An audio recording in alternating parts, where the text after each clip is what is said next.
Hey, thanks for making it to Veterans Info Tep. I'm glad you made it. This is the number 2 video on my basically rant about the push and the veteran hater groups out there that are pushing essentially to practically eliminate VA disability compensation benefits for a whole host of stupid reasons.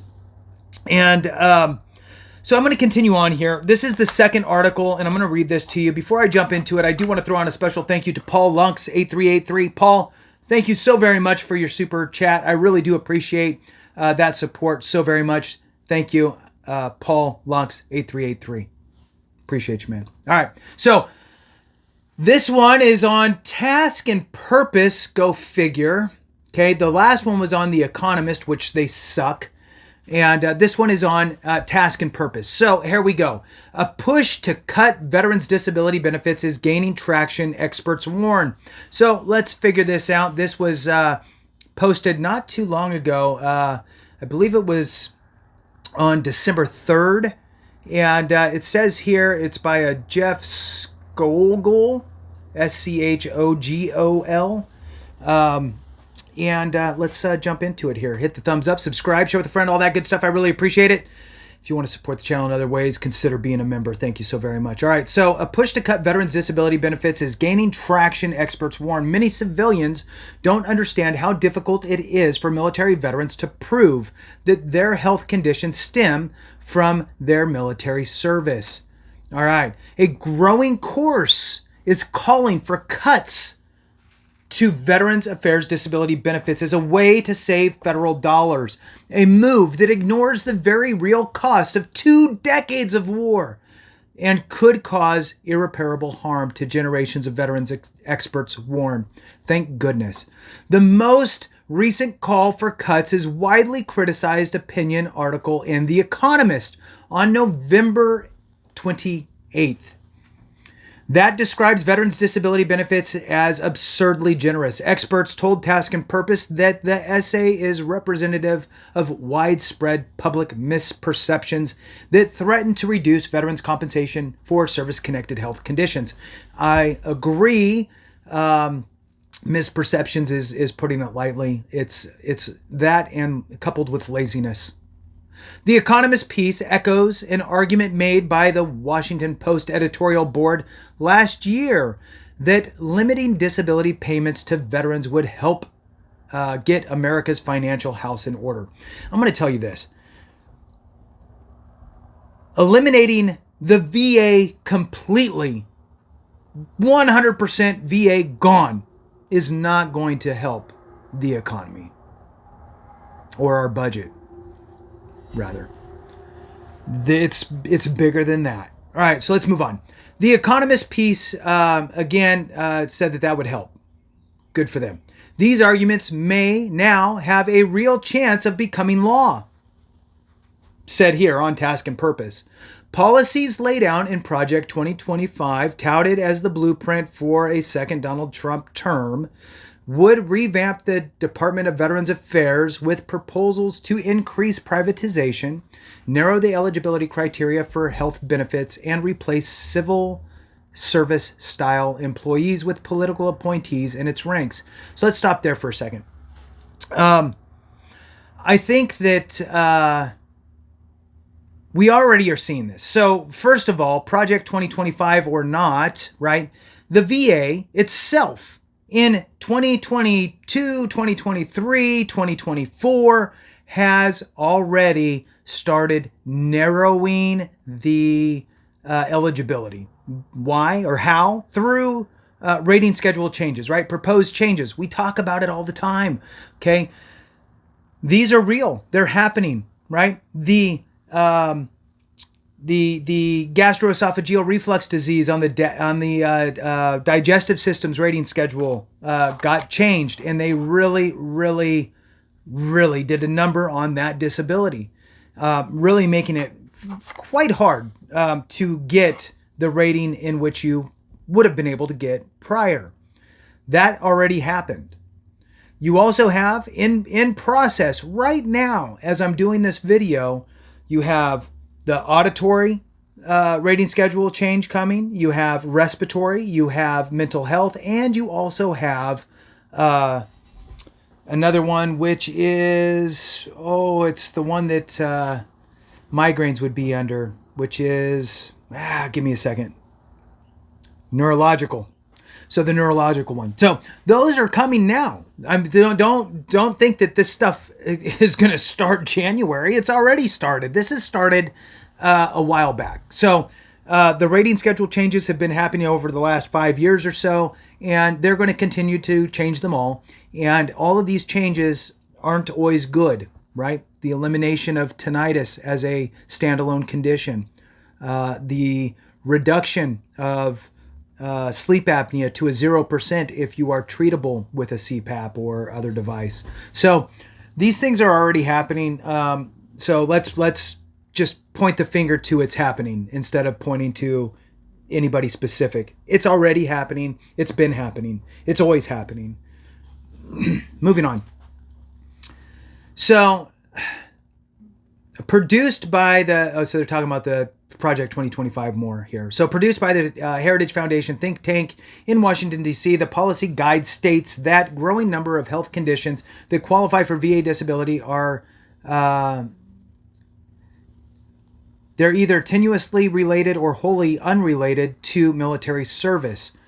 Okay, so, and that's true. In today's world, right, you need to prove that your condition is either a result of your time in service in some way, shape, or form, or manifested during your time in service. Okay, that's the way that it is.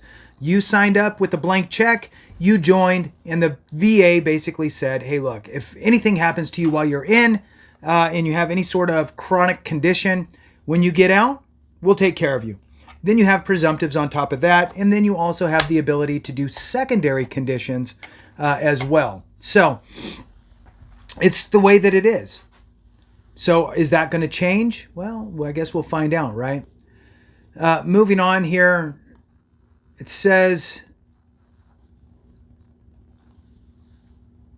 in mid-November, President-elect Donald Trump has tapped Russell Vought, I'm not sure, one of the key players in Project 2025 to lead the Office of Management and Budget, a powerful federal post that oversees government spending.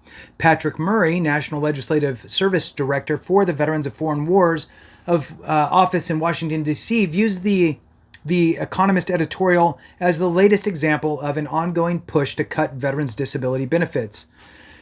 More and more, it's becoming a trend that for some reason we need to go after disabled veterans and the absurdly generous benefits that we get, which I think is flat out bullshit, said Murray, a Marine veteran who lost his right leg in a September 2006 roadside bomb attack in Fallujah, Iraq.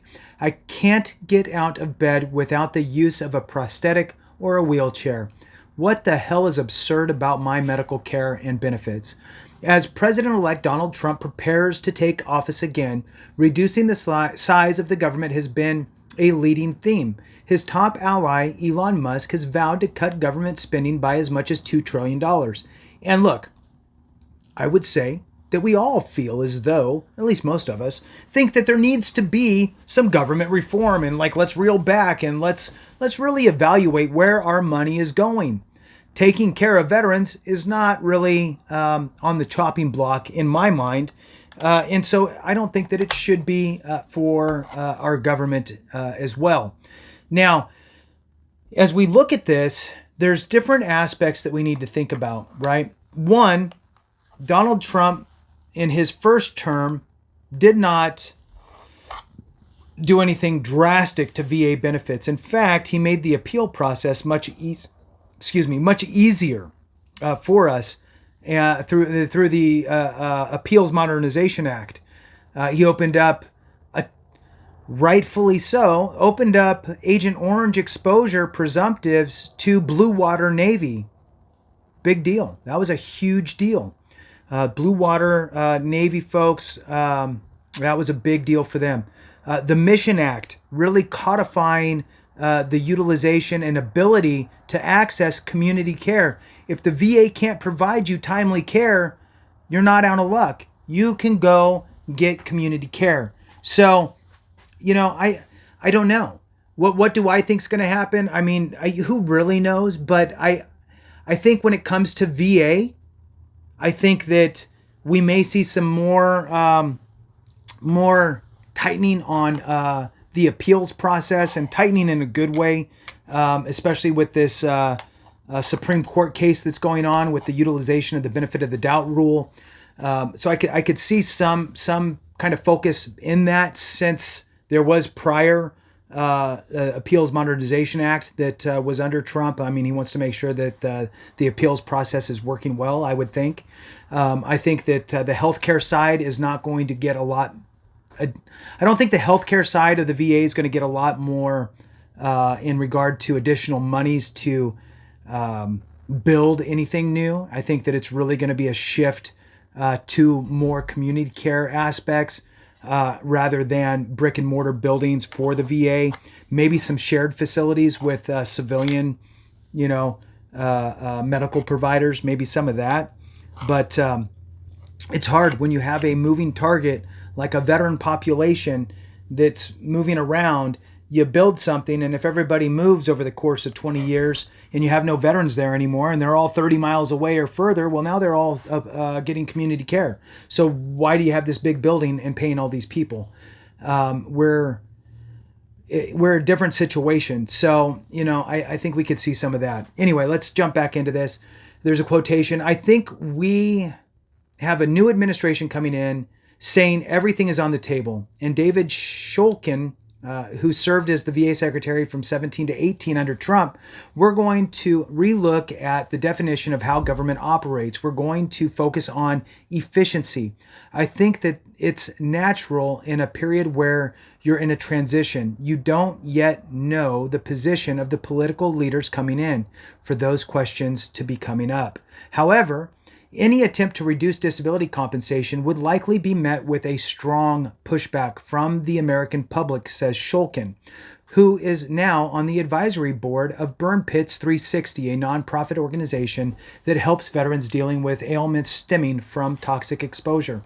Shulkin noted that Senate Republicans came under intense criticism in 2022 when they initially blocked the PACT Act, which established 23 health conditions linked to toxic substance exposure during military service, and expanded care for Vietnam veterans who are ill due to Agent Orange.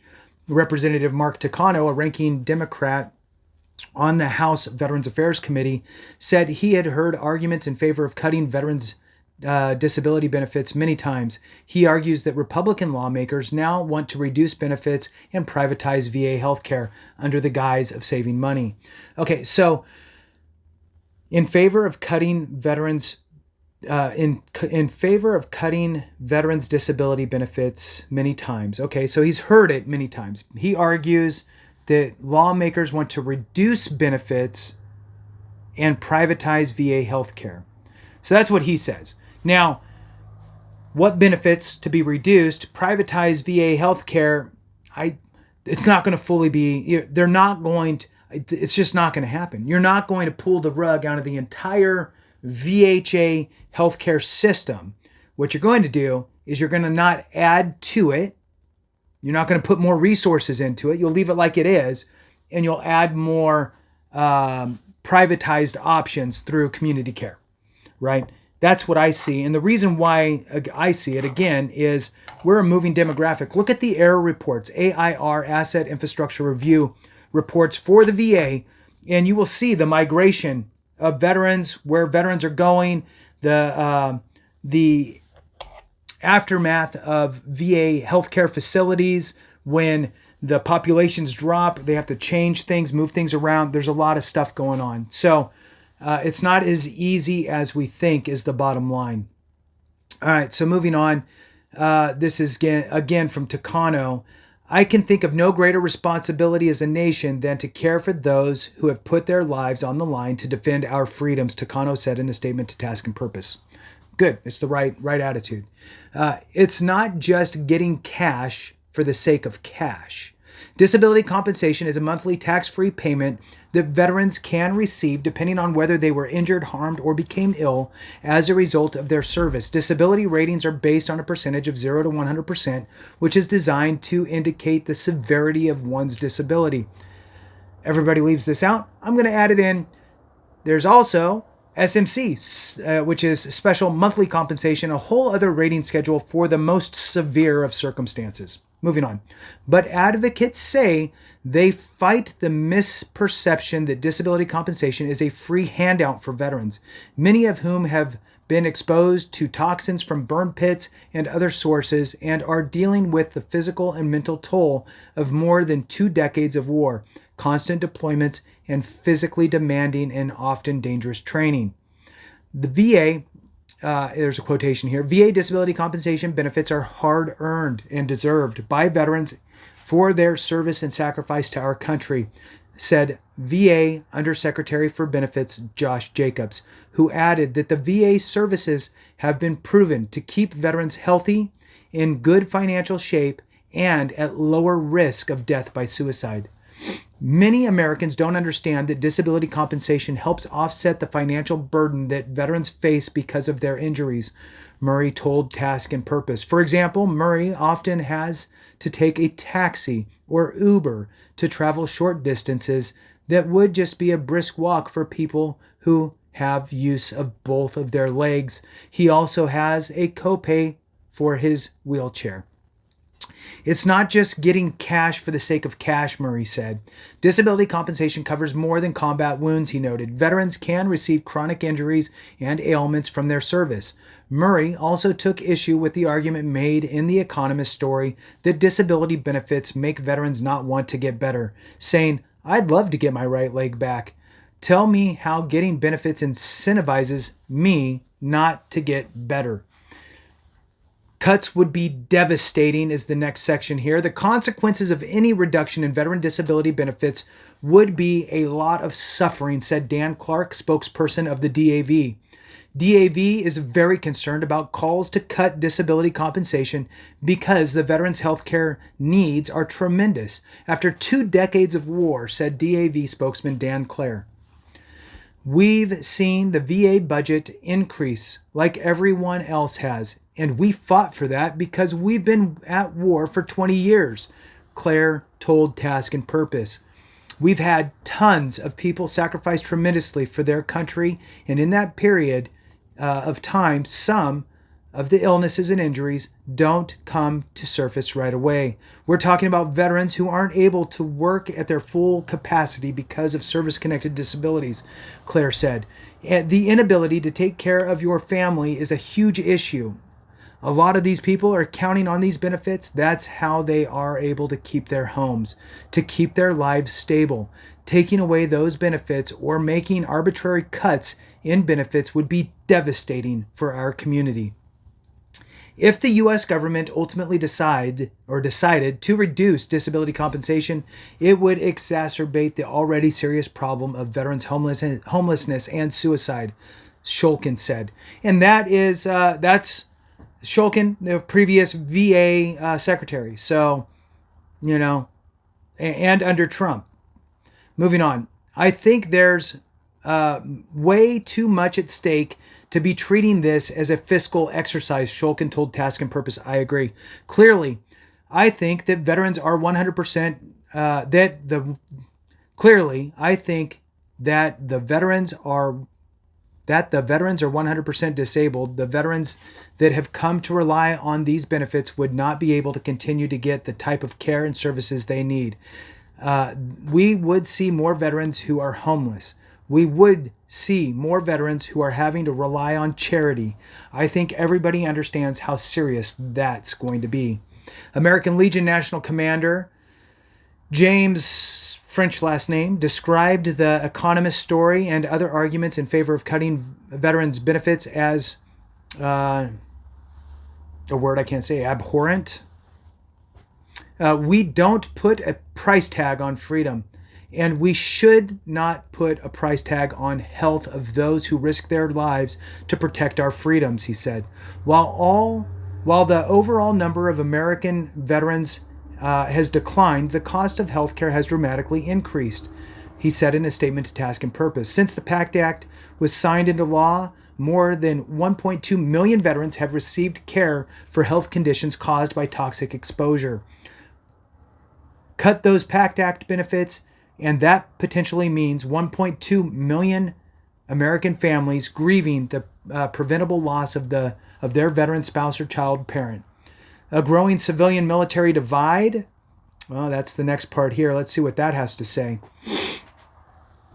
Arguments in favor of cutting veterans' disability compensation have been growing since the PACT Act was signed into law in 2022, said former Marine Major Kayleen Hunter of the Rand Corporation. Critics of disability compensation tend to focus on the total amount of money that VA spends on benefits without considering how many veterans have served during more than 20 years of war, Hunter told Task and Purpose.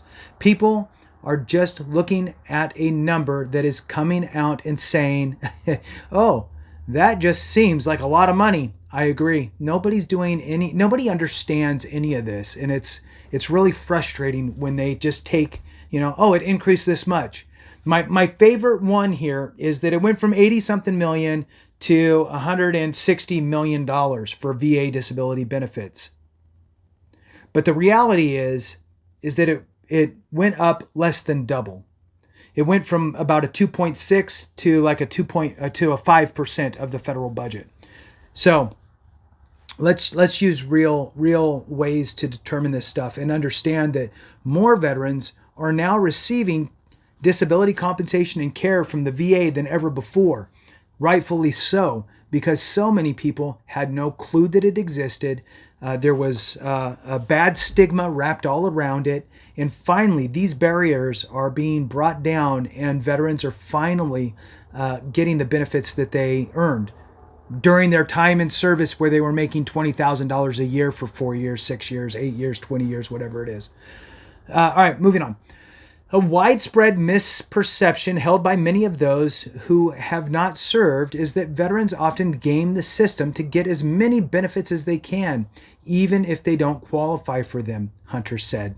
The reality is that service-connected injuries get worse as veterans age, agreed, and health conditions stemming from military service can start to appear when veterans get older, all of which require more medical care over time.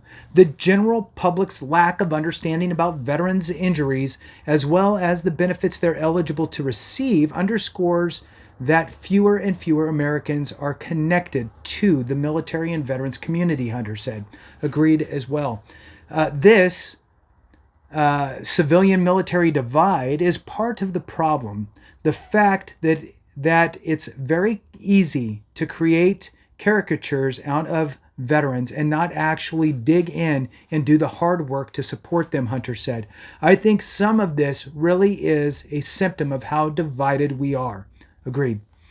Veterans are entitled to benefits by law. It's not widely understood outside the veterans community just how difficult applying for disability compensation is, said Army veteran Kayla Williams, who ran the VA's Center for Women Veterans from 2016 to 2018 and later served as the VA's Assistant Secretary of Public and Intergovernmental Affairs in 2021 and 2022.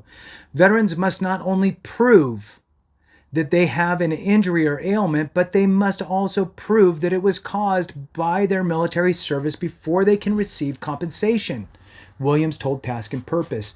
It's not just a simple thing. You fill out a form, you're granted compensation, Williams said. I do hope that if folks understood that a little better, they might be less inclined to want to trim those benefits. Williams also argued that the increase in VA spending for disability compensation is not a sign that the government is getting too big.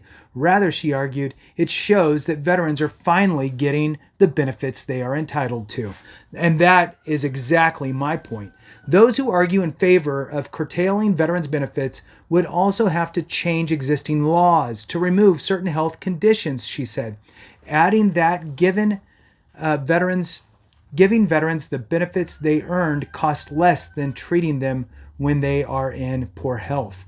It is cheaper to pay for a veteran to get a flu vaccine than to pay for treating the flu in a 75-year-old person, Williams said. Giving people top-notch health care is going to be more cost-effective than denying health care until they are sicker. While it is essential to look at ways to improve how the VA provides services to veterans, cutting disability benefits is not the solution, said retired Army Lieutenant General Walt Pite, CEO of the Wounded Warrior Project. Unlike other federal benefits, veterans earn disability compensation through the injuries and illnesses they sustained while serving our country. Pite told Task and Purpose the price these heroes pay to protect our freedoms can mean a lifetime of physical and emotional scars. Our nation has a solemn obligation to care for those who have made these sacrifices. We must keep our promise to those who have served and protected our American way of life. I agree. And look, at the end of the day, there would be no U.S., there would be no elected officials, there would be none of that if it weren't for veterans. And especially your 4 years, 6 years, 8 years, you are paid nothing. You are paid very little.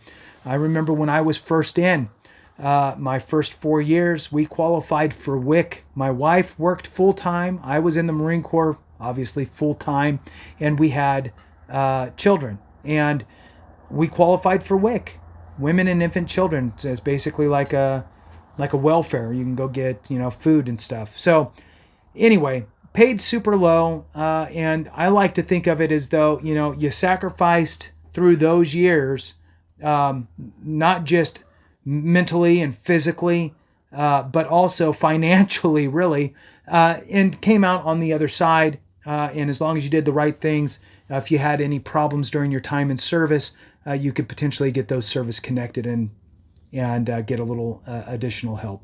With that, thanks for watching. I appreciate you. Have a great one. And remember, if we don't take care of each other, something went wrong.